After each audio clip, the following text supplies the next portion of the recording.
Now, experts say vaccine injuries should instead be routed to another program called the National Vaccine Injury Compensation Program, which handles claims for 16 routine vaccines. But the COVID-19 vaccine is not one of them.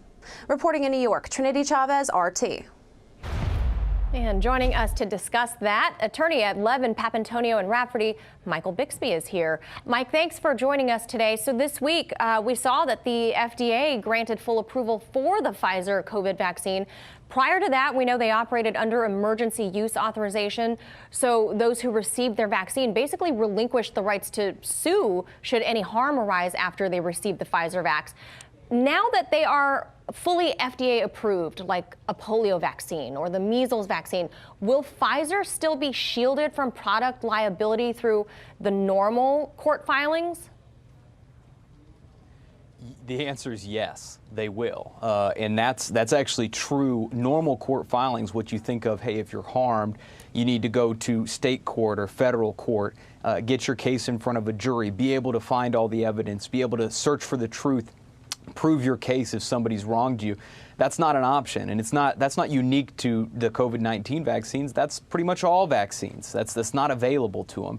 And as the report talked about, there's a couple of other options. There's vaccine court, but that's not the same as regular court. That's not the same as going and getting in front of a jury in the same way. But as you pointed out, vaccine court's not available, and even the FDA approval's not going to change that. So the COVID-19 vaccine, the Pfizer vaccine, you won't be able to submit a claim via the usual vaccine court method. The only thing available to you is that CICP, the Countermeasure Injury Compensation Program.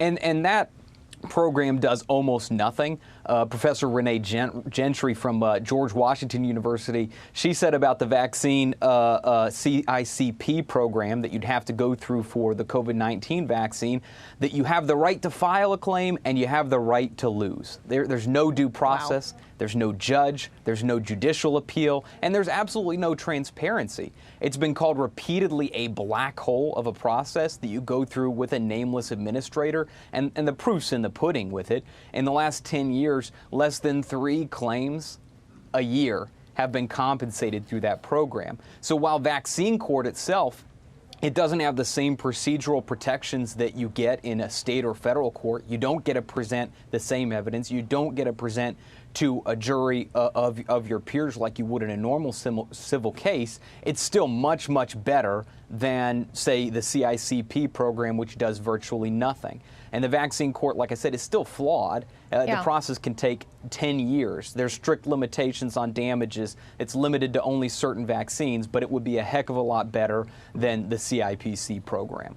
Now, let me ask you this, Michael. The NVICP, aka vaccine court, works similar to a traditional civil court. However, there are only a limited number of types of vaccine cases they will hear. Why have they not added the various COVID vaccines to this list? That's a great question. And frankly, the answer is probably that more people aren't asking that question, because most people aren't even aware that this weird legal system, this special legal system, even exists at all. There has been some legislation introduced. There's a Vaccine Court Modernization Act that has been introduced. It has not passed, and I don't think has garnered a lot of attention or a lot of support, that would actually add COVID vaccines to the vaccine court list. And that would be in a more fair system, at least compared to the CICP, although a very flawed and imperfect system.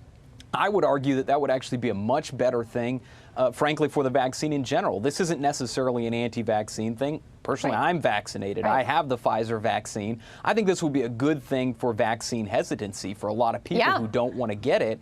And this is a concern, that a lot of people don't want to get it, and then they're being told, or if they understand, hey, if something bad does happen, if there is an adverse side effect, there's basically nothing for you to do. So this is a good thing and doesn't need to be seen as anti-vaccine. This is something it's fair. We're asking people to do it. There needs to be some sort of accountability and system. The vaccine court, again, while imperfect, and I would argue there's a lot that could be done to make that system more fair, because there's a lot of unfairness built into that system. But it would be better, I think, to add in COVID vaccines to the vaccine court compared to where they are right now. I agree with all of that sentiment. Real quickly, Michael, according to the rules of the NVICP and the CDC, healthcare providers are legally obligated to give everyone a VIS, a vaccine info statement, a document describing what the vaccine is for, who should get it, who shouldn't get it, in simple terms. That is required under the National Childhood Vaccine Injury Act of 1986. There is evidence to suggest that this has not been done with the 3 COVID vaccines available in America.